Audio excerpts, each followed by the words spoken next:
معزز سامعین کرام، عزیزان گرامی، تمام تعریفیں اس رب کائنات کے لیے سزاوار ہیں جس رب کائنات نے ہم تمام کو ایک مختصر سی زندگی دے کر دنیا میں بھیجا ہے۔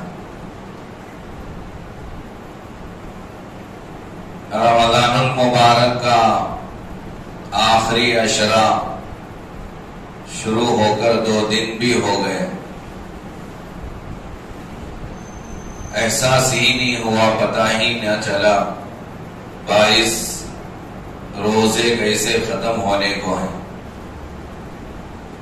ہماری زندگیوں میں تبدیلی آئی نہیں آئی، ہمارے اندر تقوی آیا نہیں آیا، ہمارے اندر اللہ کا ڈر آیا نہیں آیا، ہمیں پرکھنا چاہیے۔ رمضان اللہ لایا تھا ہماری زندگی میں تاکہ ہم اللہ سے بہت زیادہ ڈرنے والے بنے۔ اگر کسی کے دل میں تقوی پیدا ہی نہیں ہوا، پھر اس نے رمضان سے فائدہ نہیں اٹھایا۔ جس طرح روزے رکھنا تھا اس نے روزے نہیں رکھا۔ تو سوچنا چاہیے کہ اس رمضان میں میرے اندر کتنی تبدیلی آئی، کتنا بدلاؤ آیا۔ میرے جو گناہ رمضان سے پہلے تھے میری زندگی میں، وہ گناہ اب بھی باقی ہیں یا ان گناہوں سے میں بچ رہا ہوں؟ یہ کام سب سے پہلے ہمیں کر لینا چاہیے۔ اگر رمضان سے پہلی والی زندگی اور رمضان کی زندگی برابر ہے تو پھر کچھ ہم نے کمایا نہیں، رمضان سے فائدہ نہیں اٹھایا رمضان سے۔ اور یہ آخری عشرہ، آخری 10 دن رمضان کے بڑے قیمتی ہیں۔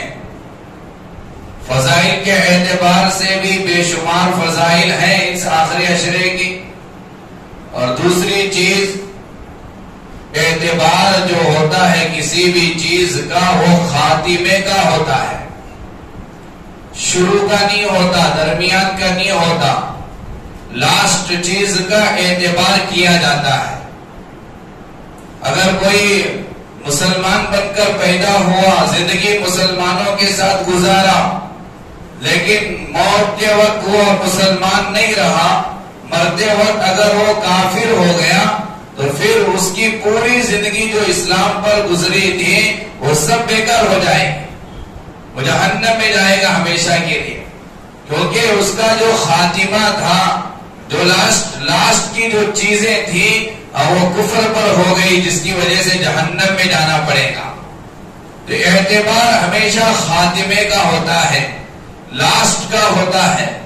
جو پہلا عشرہ، دوسرا عشرہ، تیسرا عشرہ، یہ آخری عشرہ ہے رمضان کا، اس آخری عشرے کا اعتبار اللہ کے یہاں بہت زیادہ ہوتا ہے، تو اس کی بہت زیادہ ہمیں قدر کرنی چاہیے۔ رمضان المبارک کے آخری عشرے میں پہلے عشرے اور دوسرے عشرے کے مقابلے میں عبادت میں اضافہ ہو۔ پہلے عشرے میں جو عبادت ہم کیے، دوسرے عشرے میں جو عبادت ہم کیے، یہ تیسرا عشرہ ان دونوں عشروں کے مقابلے میں ہماری محنت میں زیادتی ہو، عبادت میں زیادتی ہو۔ اب پہلے دوسرے عشرے میں 2 رکعت تہجد پڑھتے تھے، اب 8 رکعت پڑھنے والے ہو جائیں۔ پہلے دوسرے عشرے میں اشراق نہیں پڑھتے تھے، اب تھوڑے دن باقی ہیں رمضان کے ختم ہونے کے، اب اشراق بھی پڑھنے والے ہو جائیں، اوابین بھی پڑھنے والے ہو جائیں۔ پہلے دوسرے عشرے میں قرآن مجید نہیں پڑھتے تھے، اب پڑھنا شروع کریں۔ پڑھتے تھے، آدھا پارہ 1 پارہ پڑھتے تھے، اب اور زیادہ پڑھنے والے بن جائیں، کیونکہ بہت تھوڑے دن بچ گئے رمضان کے ختم ہونے کے، اور پتہ نہیں آئندہ سال ہمیں رمضان ملے گا نہیں ملے گا۔ کتنے ہمارے دوست، کتنے ہمارے ساتھی، کتنے ہمارے رشتہ دار گزشتہ سالوں میں وہ ہمارے ساتھ روزہ رکھے تھے، تراویح پڑھے تھے، سحری و افطار کیے تھے، عید کی نماز میں ہمارے ساتھ تھے، آج وہ قبر کے حوالے ہو گئے۔ آج وہ ہمارے ساتھ روزہ نہیں رکھ سکتے، آج وہ ہمارے ساتھ افطار نہیں کر سکتے، تراویح نہیں پڑھ سکتے، وہ قبروں میں چلے گئے جو گزشتہ سال ہمارے ساتھ جنہوں نے روزہ رکھا تھا۔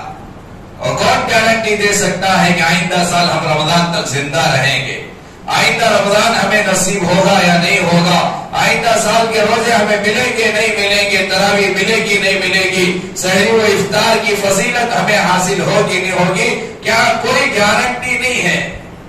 تو یہ غنیمت جانے، اللہ کا احسان سمجھے کہ اللہ نے ہمیں رمضان عطا کیا اور رمضان کا آخر عشرہ ہمیں ملا ہے، بس 7-8 دن باقی ہے رمضان کے، ہماری عبادتوں میں اضافہ ہو۔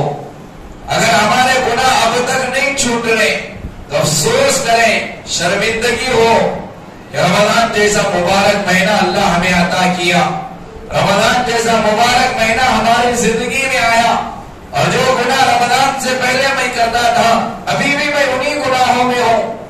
شرمندگی ہو، افسوس ہو، ندامت ہو۔ رمضان جیسے مہینے میں اگر ہم توبہ نہ کریں پھر کون سے دن میں توبہ کریں گے؟ کس مہینے میں ہم توبہ کریں گے؟ کب ہم اللہ کو منائیں گے؟ کب اللہ کو راضی کریں گے؟ یہ ایسا مہینہ جس مہینے میں شیطان بھی قید ہے، ایسا مہینہ جس مہینے میں ایک ماحول ہے، ماحول میں رہ کر رمضان میں اگر ہم اپنی زندگی کو نہیں بدلا پھر کب وقت آئے گا ہماری زندگی بدلنے کا؟ یہ مختصر دن جو بچے ہیں رمضان کے، سب سے پہلی چیز عبادتوں میں اضافہ ہو ایسا، لیکن ہمارے معاشرے میں ایسا بگاڑ آ گیا، اللہ معاف کرے، اللہ معاف کرے۔ رمضان کے آخر عشرے میں، آخری دنوں میں حق تو یہ تھا، ضروری یہ تھا کہ مسجدیں اور بھرنی چاہیے تھی، قرآن پڑھنے والوں کا اضافہ ہونا تھا، نماز پڑھنے والوں کا اضافہ ہونا تھا، تراویح پڑھنے والوں کا اضافہ ہونا تھا، مسجدوں میں جگہ نہیں ملنی چاہیے آخر عشرے میں۔ لیکن کیا ہوتا ہے آپ جانتے ہیں ہمارے سے اچھا کہ رمضان کے آخر عشرے میں بجائے مسجدیں بھرنے کے ہمارے بازار بھر جاتے ہیں۔ ہر شہر کا یہی حال ہے، ہر گاؤں کا یہی حال ہے، ہر صوبے کا یہی حال ہے۔ رمضان کے آخر عشرہ، رمضان ختم ہونے کو ہے، بس چند دن باقی ہیں، بجائے مسجدوں میں اضافہ ہونے کے، بجائے قرآن مجید کے پڑھنے والوں کے اضافہ ہونے کے، بازار سجائے جاتے ہیں، دکانوں کے اندر رش ہوتی ہے، کپڑوں کی دکانیں بھر جاتی ہیں، بازار میں بھرنے والوں سے، بازار میں نوجوانوں سے بازار زینت بن جاتی ہے۔ اللہ تعالیٰ اعتبار جو کرتا ہے وہ خاتمے کا کرتا ہے، اللہ لاسٹ کا جو کام ہے وہ دیکھتا ہے۔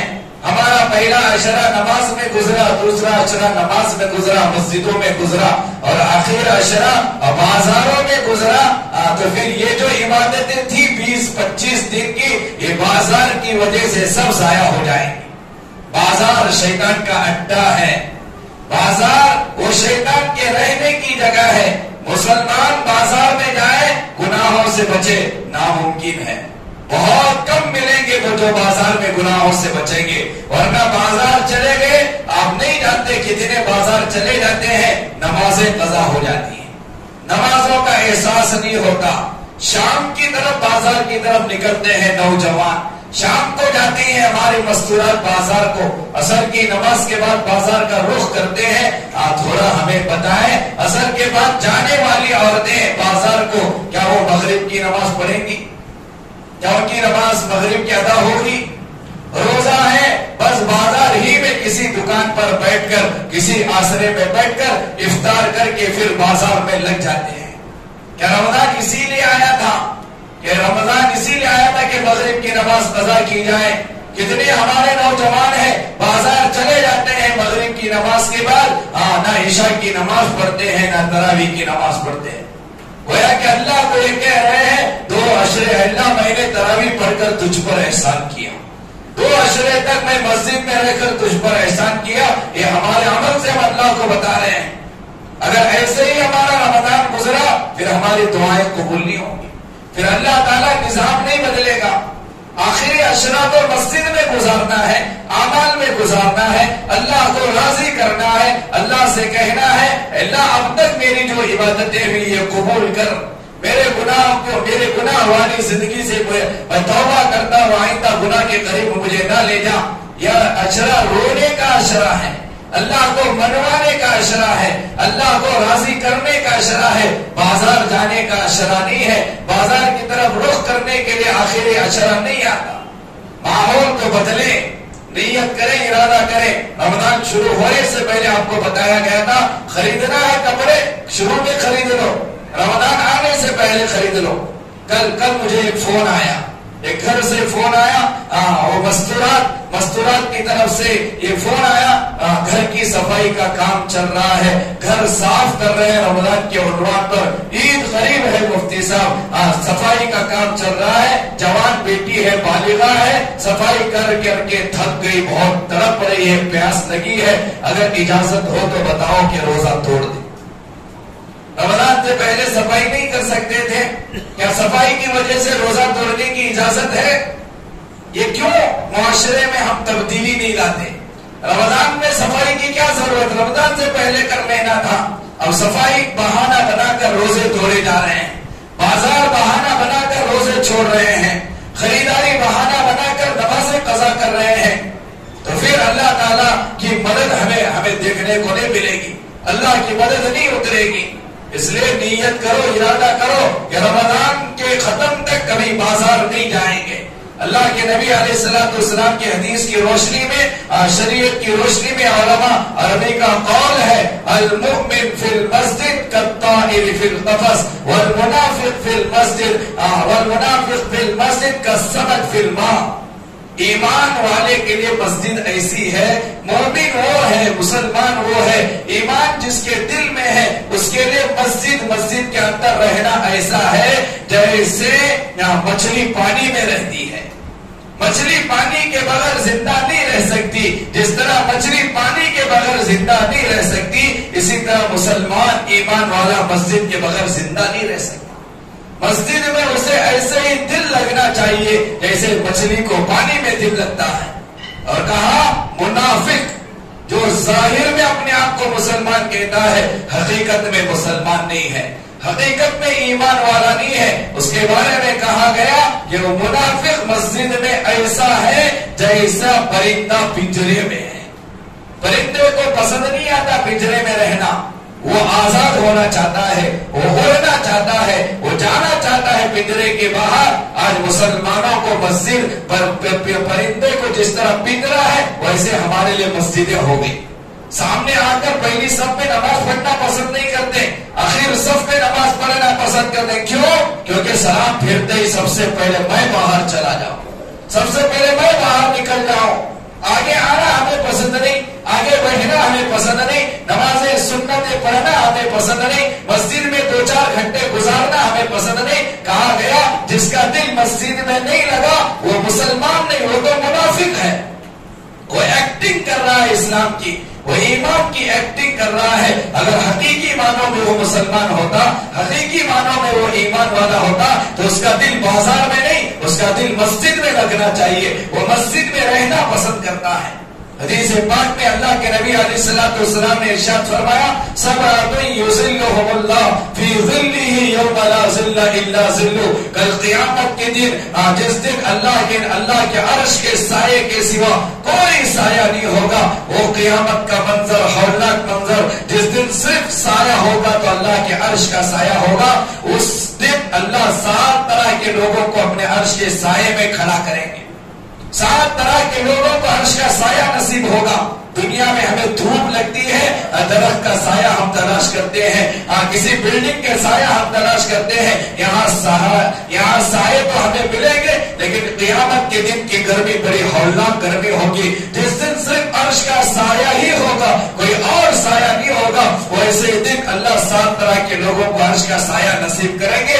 7 بیان کرنا نہیں ہے، ایک بیان کرنا چاہتا ہوں. کہا اللہ کے نبی نے وَرَجُلٌ قَلْبُهُ مُعَلَّقٌ فِي الْمَسَاجِدِ وَرَجُلٌ قَلْبُهُ مُعَلَّقٌ فِي الْمَسَاجِدِ. وہ مسلمان، وہ آدمی جس کا دل مسجد میں اٹکا ہوا ہوتا ہے، اللہ اسے بھی عرش کا سایہ نصیب کرتا ہے. جس کا دل مسجد میں اٹکا ہوا ہو، جو مسجد میں آنا پسند کرتا ہو، مسجد میں بیٹھنا پسند کرتا ہو، مسجد میں آ کر عبادت کرنا پسند کرتا ہو، اللہ ایسوں کو عرش کا سایہ نصیب کریں گے. لیکن ہمیں تو بازار پسند ہے، ہمیں تو باہر کھڑنا پسند ہے، مسجد میں ہمارا دل نہیں لگتا. اللہ کا عرش کا سایہ اگر ہم چاہتے ہیں، مسجد میں زیادہ وقت گزارنے کی کوشش کریں.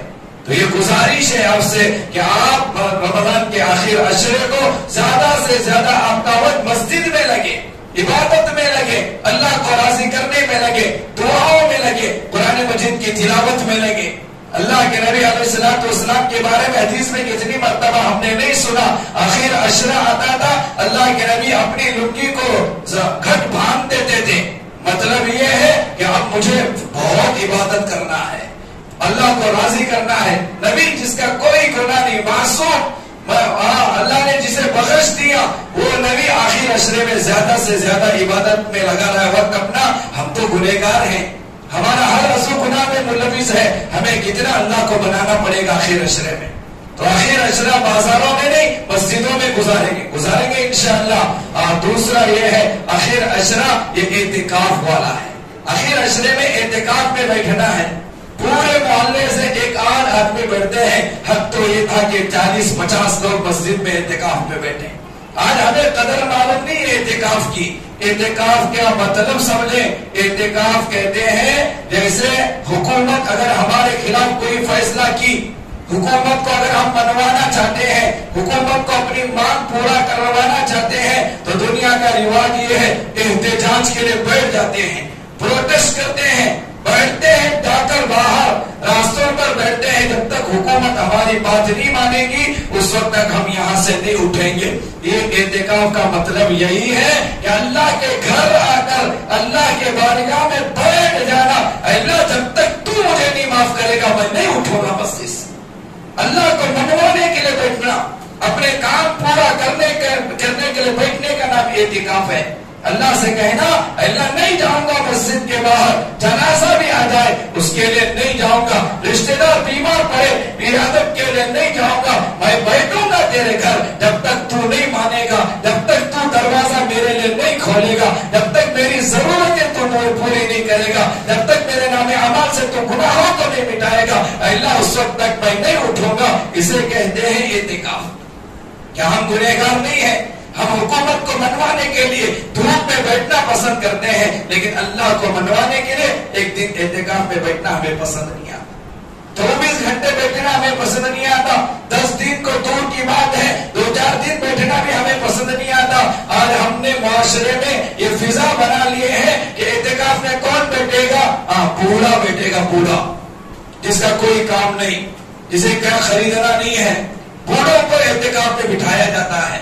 اور جوان بازار جاتے ہیں، حالانکہ اعتکاف بوڑھوں کے مقابلے میں جوان کو زیادہ ضرورت ہے، کیونکہ بوڑھے سے اتنے گناہ نہیں ہوتے جتنے جوانوں سے گناہ ہوتے ہیں، اور اللہ کو منوانا بوڑھے سے زیادہ جوان کی ضرورت ہے۔ اعتکاف کا مطلب ہے اللہ کو منوانے کے لیے اللہ کے گھر بیٹھ جانا۔ اور یہ ضابطہ ہے جب آپ کسی کا دروازہ بار بار دستک دیتے ہیں، کھولو کھولو کھولو، ایک بار آپ نے کہا نہیں کھولا، دوسری بار آپ نے کہا نہیں کھولا، تیسری بار آپ نے کہا نہیں کھولا، 10 بار آپ کھولو کھولو بولے نہیں کھولا، 100 بار بولے، کیا 100 بار بولنے سے نہیں کھولا جاتا؟ 1000 بار بولنے سے نہیں کھولا جاتا؟ جس طرح ایک دنیا کا انسان 10 بار بولنے پر کھول دیتا ہے، 100 بار بولنے پر کھول دیتا ہے، وہ بھی ترس کھاتا ہے۔ آیا ہے فقیر 10 بار مجھے پکارا، 100 بار مجھے پکارا، 1000 بار مجھے پکارا، چلو دے دو 10 روپے، دے دو 100 روپے، دے دو 500 روپے۔ جس طرح 10 بار پکارنے والے مانگنے والے کو مالدار دیتا ہے، اعتکاف میں بیٹھ کر 24 گھنٹے جو اللہ کو پکارتا ہے، کیا اللہ اسے نہیں دے گا؟ کیا اللہ اس کی خالی جھولی نہیں بھرے گا؟ کیا اللہ اس کی دعائیں قبول نہیں کرے گا؟ کیا اللہ تعالیٰ اس کی عبادت قبول نہیں کرے گا؟ کرے گا، کیوں نہیں کرے گا؟ جو بندہ اللہ کے گھر آیا، بیوی بچوں کو چھوڑ کر، کاروبار چھوڑ کر، اللہ کو منوانے کے لیے، اللہ سے لینے کے لیے آیا، اللہ اسے ضائع نہیں کرتا۔ ہم نے نہیں سمجھا اعتکاف کو، تو کوشش کریں پورے 10 دن تو نہیں بیٹھ سکتے، کیا ہوا؟ نیت کرو 1-8 دن تو بیٹھیں گے انشاءاللہ، 24 گھنٹے بیٹھنے کی کوشش کرو، بیٹھیں گے انشاءاللہ۔ بڑے فضائل آئے ہیں، اللہ کے نبی صلی اللہ علیہ وسلم نے فرمایا ایک دن، صرف ایک دن 24 گھنٹے اعتکاف میں بیٹھنے والے کے لیے اللہ ایسا ثواب عطا کریں گے کہ اللہ کے نبی فرماتے ہیں اس اعتکاف میں بیٹھنے والے 24 گھنٹے ایک دن بیٹھنے والے اور جہنم دونوں کے درمیان اللہ 3 بڑے بڑے گڑھے خندقیں کھودیں گے. 3 بڑے بڑے خندقیں اس کے اور جہنم کے درمیان خندقیں ہوں گی. اور لکھا ہے حدیث کی روشنی میں ایک خندق اتنی بڑی ہوگی جتنا زمین سے لے کر آسمان تک کی جگہ ہے. ایک خندق اتنی بڑی زمین سے لے کر آسمان تک جتنی جگہ ہے, ایک خندق اتنی بڑی, تو ایسے 3 خندقوں سے یہ انسان جہنم سے دور ہو جائے گا. کیا ہم جہنم سے دور ہونا نہیں چاہتے؟ کیا ہمیں جہنم ہم سے دور نہ ہو؟ اگر جہنم ہم سے دور ہو اور ہم جہنم سے دور ہو, ایک دن اعتکاف میں بیٹھنے کی نیت کرو. ایک دن بیٹھیں گے 3 خندقیں, 2 دن بیٹھیں گے 6 خندقیں, 3 دن بیٹھیں گے 9 خندقیں. تھوڑا سوچو کتنی دور جہنم ہم سے ہو جائے گی, ہم جہنم سے کتنے دور ہو جائیں گے. اور دوسرے روایت حدیث میں اللہ کے نبی علیہ السلام نے فرمایا 10 دن رمضان کے آخر عشرے میں جو بیٹھے ہیں ان کے لیے حدیث ہے. اگر آپ نہیں بیٹھے نیت کرو آئندہ سال بیٹھیں گے انشاءاللہ. پورے 10 دن بیٹھیں گے انشاءاللہ. بولو بھائی انشاءاللہ بولو بیٹھیں گے. یہ بھی نہیں, اتنا بھی نہیں کر سکتے کہ یہاں بیٹھنے کے لیے مسجد والے 5000 فیس لے رہے ہیں, 10,000 فیس لے رہی, مسجد کا فین استعمال کر رہا, مسجد میں سو رہا, 10,000 روپے بھر کر اعتکاف میں بیٹھنا. اللہ کرے کہ ایسا نہیں ہوا. اگر ایسا ہوتا تو حاجی صاحب ایک بھی نہیں بیٹھتے. فری میں بیٹھو بولے تو بیٹھ رہے نہیں, فیس دے کر بیٹھو بولے تو کون بھی نہیں بیٹھتا. یہ اللہ کا احسان ہے کہ مسجد کا فین کا استعمال کرنا اعتکاف کے لیے, اعتکاف میں بیٹھنے والے کے لیے جائز ہے. مسجد میں سونا جائز ہے, مسجد میں کھانا جائز ہے. یہ اعتکاف میں بیٹھنے والے کے لیے اجازت ہے. پھر بھی آج ہم اتنا دور ہو گئے دین سے, شریعت سے, کہ اعتکاف میں بیٹھنا ہمیں پسند نہیں آتا. 2-4 گھنٹے رہنا پسند نہیں آتا, 24 گھنٹے کہاں رہے. تو لکھا ہے حدیث میں اللہ کے نبی نے فرمایا رمضان کے آخر عشرے میں, رمضان کے آخر عشرے میں 10 دن جو اعتکاف میں بیٹھتا ہے, اللہ تعالیٰ اسے 2 حج 2 عمرے کا ثواب عطا کرتا ہے. 2 حج 2 عمرہ. حج جانے پر کتنا خرچہ ہوتا ہے, ایک نہیں 2 ایسے حج جو مقبول ہوں, جن حجوں کو اللہ نے قبول کیا, 2 مقبول حج 2 عمرہ کے اللہ تعالیٰ اسے ثواب عطا کرتے ہیں جو 10 دن اپنے محلے میں مسجد میں اعتکاف میں بیٹھا. یہ فضائل ہے اعتکاف میں بیٹھنے کے, لیکن آج امت اس سے غافل ہے. جیسے میں نے بتایا, ہم نے سمجھا اعتکاف نام ہے بوڑھوں کے بیٹھنے کا. نہیں, جوان بھی بیٹھے, یہاں تک کہ عورتیں بھی بیٹھے اپنے گھر میں ایک سوئی کے ساتھ, ایک کونے میں ایک جگہ طے کر کے بیٹھے. مردوں کے مقابلے میں عورتوں کے لیے اعتکاف تو بہت آسان ہے.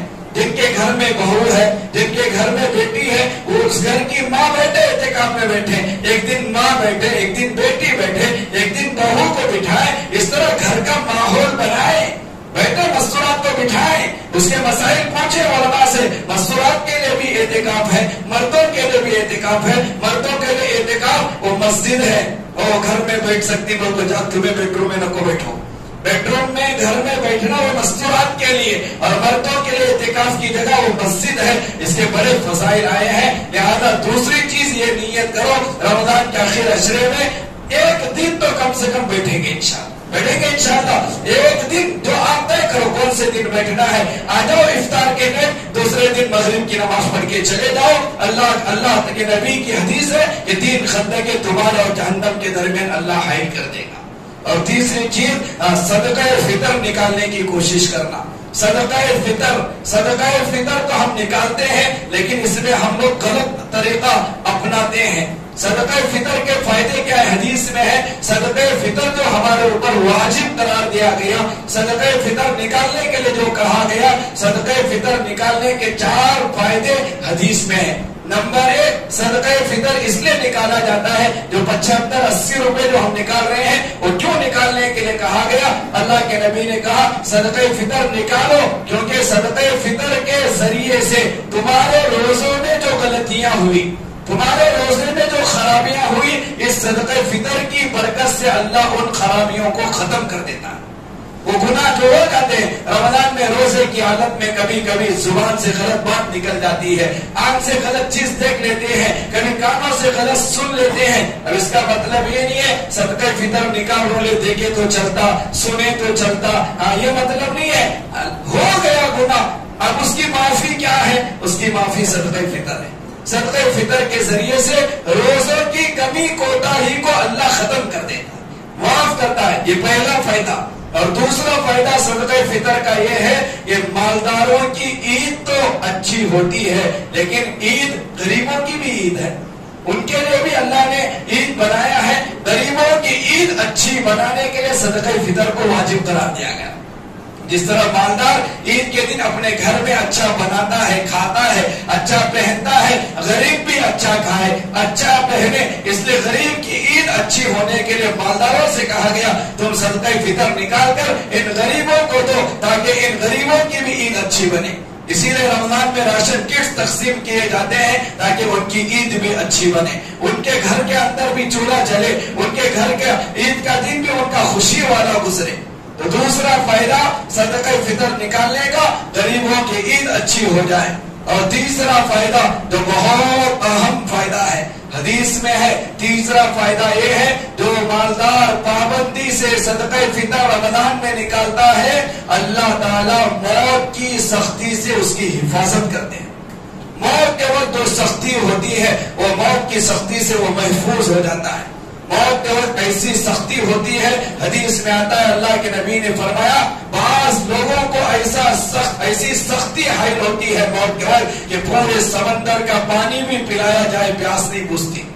ایسی سختی موت کی صدقہ فطر کی برکت سے اللہ اس سختی سے اس کی حفاظت کرتا ہے۔ اور چوتھا فائدہ حدیث میں صدقہ فطر نکالنے کا کہ قبر کے عذاب سے اللہ حفاظت کرتا ہے۔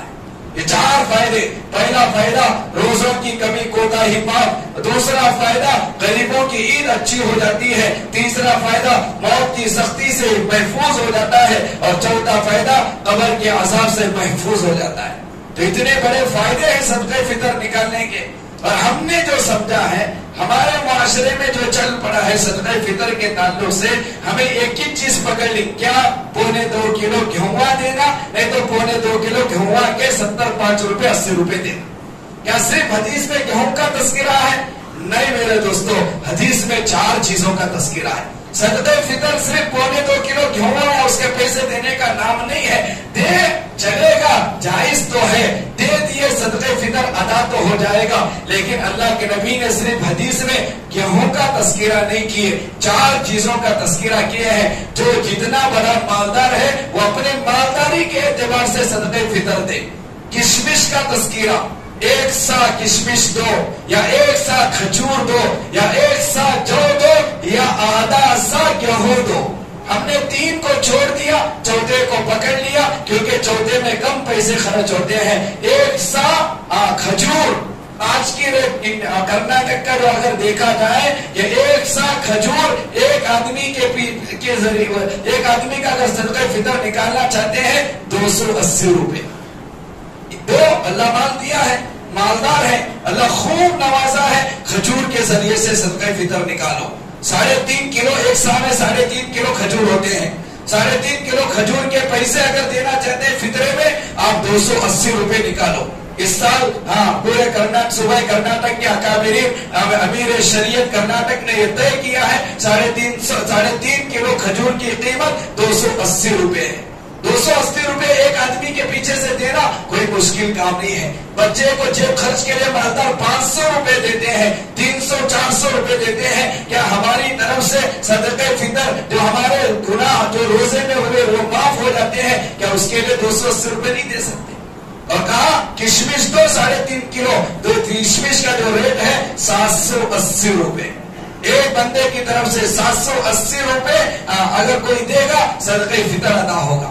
تو مالدار نیت کرو اب گیہوں سے تھوڑا اوپر آ کر کھجور یا کشمش کے ذریعے سے صدقہ فطر ادا کریں گے انشاءاللہ۔ جتنا زیادہ آپ دو گے غریب کا اتنا زیادہ فائدہ ہوگا، اللہ زیادہ تمہیں ثواب دے گا۔ 1-1 روپے جو آج ہم اللہ کے لیے لگا رہے ہیں اس کا بدلہ جو اللہ دے گا، گزشتہ جمعہ جو بتایا گیا وہ ہم دنگ رہ جائیں گے قیامت کے دن اور کہیں گے افسوس کے بارے اصدق اکن من الصالحین، کاش پوری روزی اور پوری جو میری کمائی ہے پورا میں اللہ کے راستے میں خرچ کر کے آتا، کیا ہی اچھا ہوتا۔ کشمش کے ذریعے سے صدقہ فطر نکالنے کی کوشش کرو، اور اسی طرح کھجور کے ذریعے سے نکالنے کی کوشش کرو، اور جو کے ذریعے سے جو کے بارے میں بھی ہے 3.5 کلو جو یا 3.5 کلو جو کی قیمت دینے کی کوشش کرو۔ لیکن اگر آپ غریب ہیں، اگر آپ کے پاس زیادہ پیسہ نہیں ہے تو اس کے لیے کہا گیا کہ آدھا سا گیہوں دے، آدھا سا کا مطلب ہے 2.25 کلو گیہوں یا اس کی قیمت دے.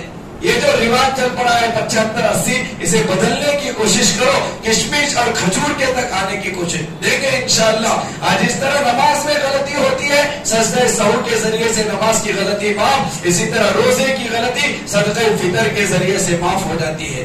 صدقہ فطر گھر کے اندر جتنی اولاد ہے ان کی طرف سے بھی دینا، جتنے لوگ ہیں ان کی طرف سے دینا، نابالغ بچوں کی طرف سے، نابالغ بچیوں کی طرف سے، چھوٹے ہر ایک کی طرف سے صدقہ فطر عید کی نماز سے پہلے ادا کریں.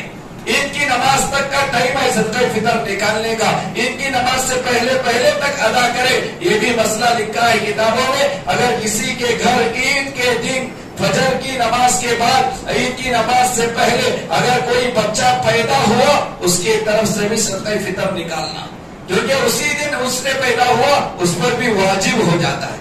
اور جو زکات نکالیں گے وہ صدقہ فطر بھی نکالیں گے. جن پر زکات فرض ہے ان پر صدقہ فطر بھی واجب ہے. لہذا یہ رمضان کے آخر عشرے کے جو اعمال مختصراً بتائے گئے ان پر عمل کرنے کی کوشش کریں. اللہ تعالیٰ مجھے بھی آپ کو بھی تمام کو عمل کی توفیق نصیب فرمائے.